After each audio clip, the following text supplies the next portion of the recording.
चाहे मर जाना मगर यह 3 बातें स्त्रियों को कभी मत बताना मित्र। तो आज की वीडियो बड़ी ही ज्ञानवर्धक और बहुत ही रोचक है। आज की वीडियो का मकसद है कि कभी भी इन 3 बातों को स्त्रियों को या अपनी पत्नियों को कभी नहीं बतानी चाहिए। जो भी पुरुष ये 3 बातें स्त्रियों को बता देता है तो वह पुरुष सदा के लिए ही करीब रहता है और हमेशा दुखी रहता है। तो प्रिय दर्शकों, वह कौन सी 3 बातें हैं जो पुरुषों को मरते दम तक अपनी पत्नी या स्त्री को नहीं बताना चाहिए? मेरे प्रिय दर्शकों, ये 3 बातें हम आपको एक छोटी सी कहानी के माध्यम से बताने जा रहे हैं। प्रिय दर्शकों को आज की हमारी ये कहानी बहुत ही ज्ञानवर्धक और बहुत ही प्रेरणादायक है। इसलिए आप सभी दर्शकों से आग्रह करते हैं कि आज के इस ज्ञानवर्धक कहानी को ज्ञानवर्धक प्रसन्न को अपने मित्र बंधु तक अवश्य शेयर कीजिएगा ताकि उन्हें इस ज्ञानवर्धक कहानी का लाभ प्राप्त हो सके। प्रिय दर्शकों, अगर आपने अभी तक हमारे इस चैनल को सब्सक्राइब नहीं किए हैं तो सब्सक्राइब जरूर कर लें। तो ज्यादा समय बर्बाद ना करते हुए आज के इस प्रस्तुति को शुरू करते हैं। चाहे मर जाना मगर यह 3 बातों को भूलकर भी मत बताना। प्रिय बंधु, प्राचीन समय की बात है। एक नगर में एक रामगोपाल नाम का एक व्यक्ति रहा करता था। रामगोपाल मन से बहुत ही बोला था और बहुत ही सीधा साधा था। मित्रों, उसने अपने जीवन में कभी किसी प्रकार का कोई पाप नहीं किया था और रामगोपाल की जो पत्नी थी थोड़ी भुलक्कड़ स्वभाव की थी और रामगोपाल के छोटे छोटे बच्चे भी थे। प्रिय बंधु, रामगोपाल अपनी पत्नी से किसी भी प्रकार की किसी भी बात को नहीं छुपाता था और रामगोपाल अपने घर में अकेले ही काम करने वाला था। जिस नगर में रामगोपाल रहा करता था उस नगर में सबसे गरीब केवल रामगोपाल ही था। उसके अलावा नगर में कोई भी गरीब नहीं था, तो हर कोई रामगोपाल की पत्नी और रामगोपाल का गरीब होने के कारण मजाक उड़ाया करते थे। प्रिय दर्शकों, रामगोपाल अपने गांव में जो बड़े बड़े सेठ थे उनके यहाँ नौकरी क्या करता था और उनकी गायों को चाराया करता था, उनकी भैंस चराता था और इसी वजह से रामगोपाल का घर का चल रहा था। उनसे ही 2 टाइम की रोटी मिल रही थी। परंतु एक दिन की बात है कि किसी कारणवश रामगोपाल जिससे सेठ के यहाँ काम किया करता था उस सेठ ने रामगोपाल को बुलाता है और रामगोपाल से कहता है कि रामगोपाल, अब तुम्हें कल से आने की कोई जरूरत नहीं है, क्योंकि हमने तुम्हारे अलावा किसी दूसरे को काम पर रख लिया है। इसकी वजह से अब हम तुम्हें नहीं रख पाएंगे और तुम्हारी जो पिछले महीने की पगार है उसे ही तुम ले जा सकते हो और यहाँ से जा सकते हो। उसके बाद रामगोपाल सेठ से अपने पिछले महीने की पगार लेकर अपने घर आ जाता है। रामगोपाल बहुत ही दुखी होता है और फिर घर आकर रामगोपाल जैसे ही अपनी पत्नी को पैसे देता है तो रामगोपाल की पत्नी बहुत ही खुश होती है। परंतु उसके बाद रामगोपाल जब अपनी पत्नी को बताता है कि मेरी नौकरी छूट चुकी है, अब कल के बाद में कहीं नहीं जाऊंगा, उस दिन के बाद से रामगोपाल अपने घर में ही रहता था क्योंकि रामगोपाल के पास अब कोई भी काम नहीं था। प्रिय दर्शकों, उसके बाद देखते ही देखते कई दिन बीत गए परंतु रामगोपाल को कोई भी काम नहीं मिल रहा था और घर में रखे हुए जो पैसे थे जो उसे उसके सेठ ने दिए थे वो भी धीरे धीरे खर्च हो रहे थे। उसके बाद रामगोपाल इस बात को सोचने लगता है कि अब हमारे घर का खर्चा कैसे चलेगा। हमारे घर में कमाने वाला केवल मैं अकेला हूँ और मुझे कुछ ना कुछ तो करना ही होगा, वरना किस तरह तो हम भूखे मर जाएंगे। दोस्तों, इस प्रकार देखते ही देखते कई दिन बीत गए और फिर एक ऐसा समय आता है जब रामगोपाल के घर में खाने के लिए एक दाना भी नहीं बचता है। रामगोपाल बहुत ज्यादा उदास हो जाता है और फिर मन ही मन अपने आप को कोसने लगता है। और फिर एक दिन की रात को राम गोपाल को अपनी पत्नी और अपने बच्चों के साथ भूखा ही सोना पड़ता है। और फिर जैसे ही दूसरे दिन सवेरा हुआ तो राम गोपाल घर से थोड़ी दूर एक जंगल में जाता है। जंगल में लकड़ियां काटने के लिए जाता है। तो राम गोपाल जैसे ही जंगल में लकड़ियां काटने के लिए जाता है तो राम गोपाल को एक संत दिखाई देते हैं। जैसे ही राम गोपाल को वह संत दिखाई देते हैं तो वह राम गोपाल संत के नजदीक जाता है और फिर संत राम गोपाल को देखकर अपनी आंखें खोल लेते हैं। राम गोपाल उस विद्वान संत को प्रणाम करता है और प्रणाम करने के बाद उनके पैरों में गिर जाता है और कहता है कि है पिता माँ, हे गुरुदेव, मेरे घर में खाने पीने के लिए दाना पानी नहीं है। मेरे बीवी और बच्चे भूखे मर रहे हैं। कृपया करें, मुझे कोई ऐसा सुझाव दें जिसकी वजह से मेरा घर ठीक तरह से चल सके। प्रिय दर्शकों, इस प्रकार विनती करने के बाद वह संत राम गोपाल की ओर देखता है और वह संत राम गोपाल की ओर देखकर यह पता है कि वह बहुत ही सीधा है। उसने अपने जीवन में आज तक कोई पाप नहीं किया है। उसके स्वभाव को देखकर वे विद्वान साधु राम गोपाल से कहता है कि राम गोपाल, मैं तुम्हें आज ऐसे एक पेड़ के बारे में बताने वाला हूँ। अगर उस पेड़ के नजदीक जाकर तुम उस पेड़ से जो भी मांगोगे तो वह पेड़ तुम्हें लाकर दे देगा। और अगर उस पेड़ का एक छोटा सा भी भाग, छोटी सी भी लकड़ी तुम तोड़ लेते हो या काट लेते हो तो वह सोने में बदल जाएगी और इस तरह तुम अपने घर को चला सकते हो, अपने घर की गरीबी को दूर कर सकते हो। प्रिय दर्शकों, मगर संत राम गोपाल को यह बात भी कहते हैं कि अगर तुमने इस बात को अन्य किसी आदमी या किसी औरत को बताया तो उस दिन के बाद से तुम्हें वह किसी प्रकार की कोई वस्तु नहीं देगा और तुम्हें सब कुछ देना बंद कर देगा।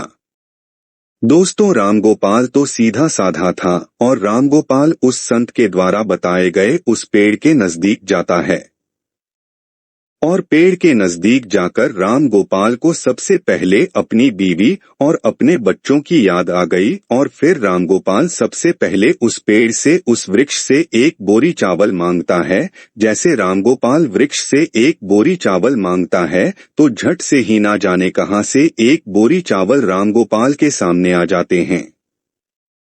राम गोपाल एक बोरी चावल को लेकर चला जाता है और घर जाकर अपनी बीवी और बच्चों को चावल खिलाता है और भरपेट भोजन करते हैं।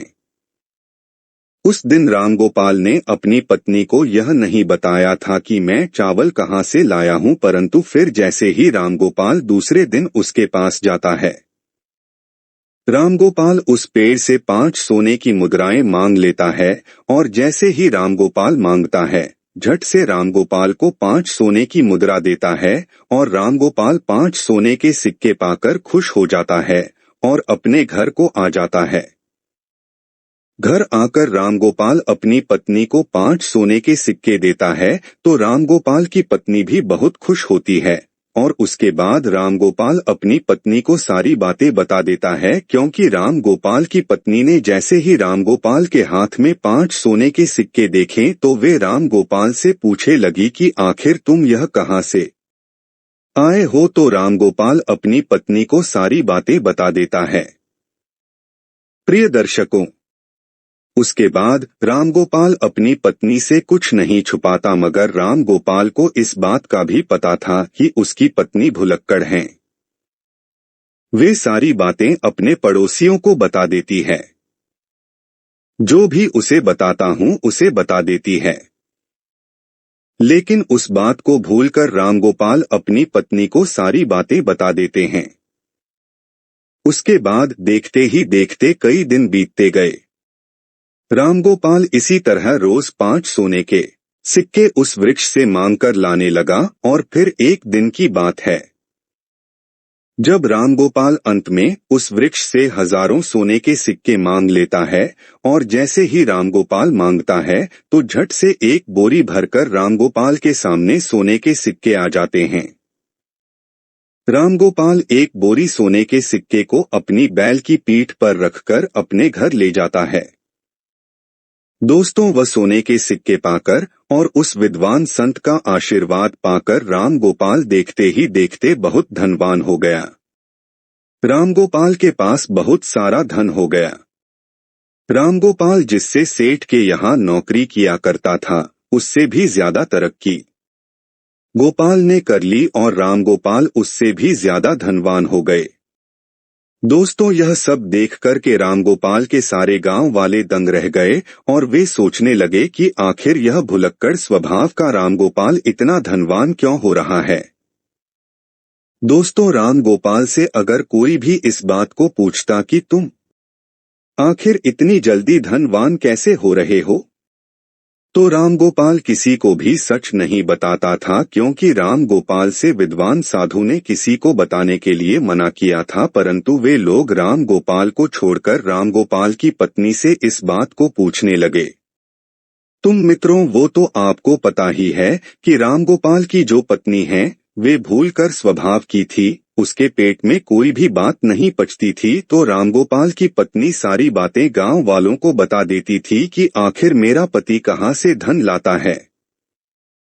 तो रामगोपाल की पत्नी सारी बातें उनको बता देती हैं और देखते ही देखते रामगोपाल जब एक दिन फिर से उस वृक्ष के पास धन लेने के लिए जाता है, तो वह वृक्ष रामगोपाल को धन नहीं देता है।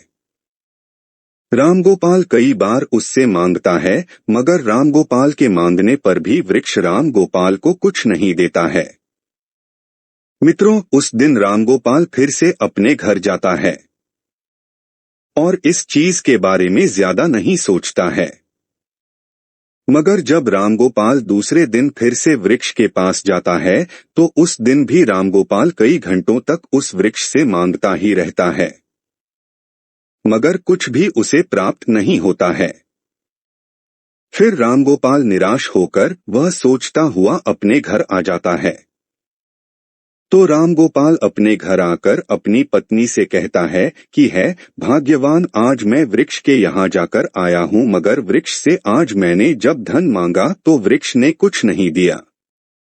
कहीं तुमने किसी को वृक्ष के बारे में बता तो नहीं दिया। तो दर्शकों, रामगोपाल की पत्नी भुलक्कड़ स्वभाव की थी और वो अपने मन में किसी भी प्रकार की बात नहीं छुपाती थी और किस में कोई संदेह नहीं है।